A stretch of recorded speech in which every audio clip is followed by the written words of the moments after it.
Hey guys, Guardian Draco here to talk about the new Eugene buffs, which have me pretty excited, and just the way Guardian Tales handles older characters in general has got me pretty hyped, so let's talk about it. This Eugene buff is going to be huge for her in Arena. You see, in Arena, Eugene has two playstyles, the hit and run or the head-on fighting. Usually for melee units, she does hit and run, trying to land her big chain skill to win her fights that way.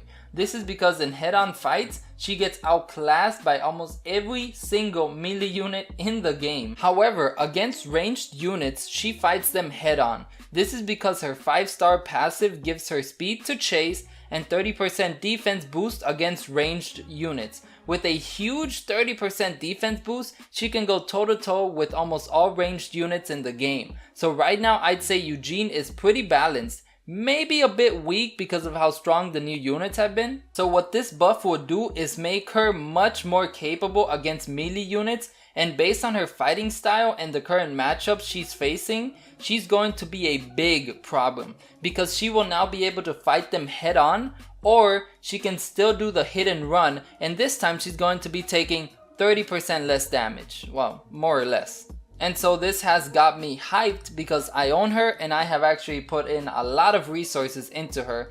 So expect more Eugenes in Arena as soon as this passes. As for the way the game developers treat balancing characters in the game, I personally love it.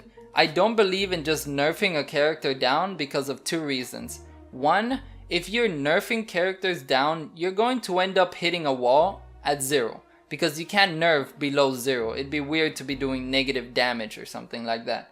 So that's the first issue. The second issue is, and honestly this is the big issue, it's how the players feel about their characters being nerfed. Now imagine you saved up resources to get the brand new overpowered hero for like 2 months straight, right?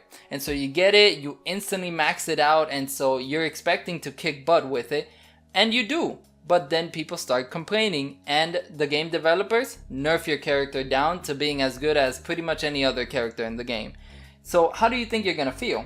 You're gonna feel kind of cheated out because you've been saving resources for a long time and basically you got exactly what you wanted and then it was taken away from you. Honestly, some people would quit the game because of that. I honestly would feel so mad, like I would probably quit the game because of that.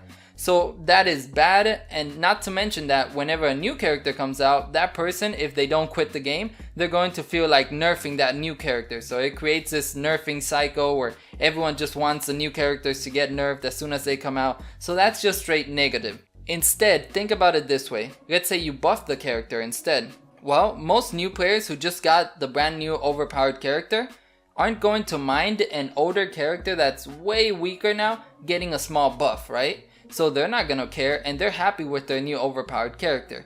But the players that were using those older characters and had invested a lot of resources into those characters are going to feel hyped like I do, where it's like, yes, finally my character is getting a huge buff. This is going to make a huge difference in Arena or in PvP or in PvE, raids, whichever, right?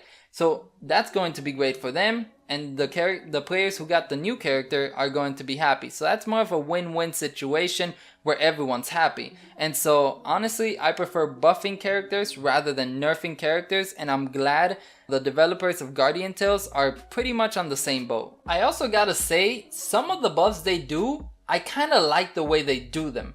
Because yes, they do some direct buffs like the Vishuvac one and the new Eugene that's coming up where they change a stat so that the character is stronger. Yes, those buffs are cool and fine, but honestly, I kind of like the buffs that are indirect. Instead of the straight up they change a stat or they change something on the character, instead they change something else in the meta that makes that character relevant again.